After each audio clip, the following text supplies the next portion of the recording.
الحمدللہ والصلاة والسلام علی رسول اللہ۔ کیا موزوں پر مسح کرنے کے لیے نیت شرط ہے؟ سوال کیا گیا ہے، کیا جرابوں پر مسح کرنے کے لیے نیت شرط ہے؟ مطلب یہ ہے کہ اگر میرا وضو ہو اور میں جرابیں اس نیت کے بغیر پہنوں کہ میں ان پر مسح بھی کروں گا، تو کیا میں ان پر آئندہ وضو میں مسح کر سکتا ہوں؟ کیونکہ میں نے تو جرابیں گھر سے باہر جانے کے لیے پہنی تھیں۔ جواب کا خلاصہ سماعت کیجیے۔ جرابوں پر مسح کرنے کے لیے انہیں پہنتے ہوئے مسح کرنے کی نیت سے پہننا ضروری نہیں ہے۔ چنانچہ اگر کسی نے وضو کی حالت میں جرابیں پہنی تو وہ مقیم ہونے کی صورت میں 1 دن اور رات، جبکہ مسافر ہونے کی صورت میں 3 دن اور 3 رات تک مسح کر سکتا ہے۔ جواب تفصیل کے ساتھ سماعت کیجیے۔ الجواب بعون اللہ سبحانہ وتعالی۔ جرابوں پر مسح کرنے کے لیے انہیں پہنتے ہوئے مسح کرنے کی نیت سے پہننا ضروری نہیں ہے۔ چنانچہ اگر کسی نے وضو کی حالت میں جرابیں پہنی تو وہ مقیم ہونے کی صورت میں 1 دن اور رات، جبکہ مسافر ہونے کی صورت میں 3 دن اور 3 راتوں تک مسح کر سکتا ہے۔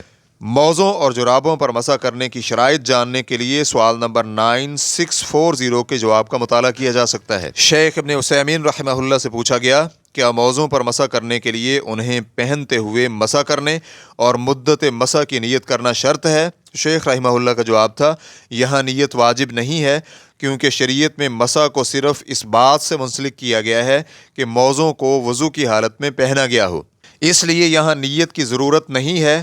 تو یہ بالکل ایسے ہی ہے کہ انسان مثال کے طور پر لباس پہنے، تو یہاں یہ شرط نہیں لگائی گئی کہ انسان نماز میں اپنا سطر ڈھانپنے کی نیت بھی کرے، اس لیے موزے پہنتے ہوئے ان پر مسح کرنے کے لیے مسح کی نیت کرنا شرط نہیں ہے۔ ایسے ہی مدت مسح کی نیت کرنا بھی شرط نہیں ہے، بلکہ اگر مسح کرنے والا شخص مسافر ہے تو 3 دن اور راتیں مسح کر سکتا ہے، چاہے اس نے نیت کی ہو یا نہ کی ہو۔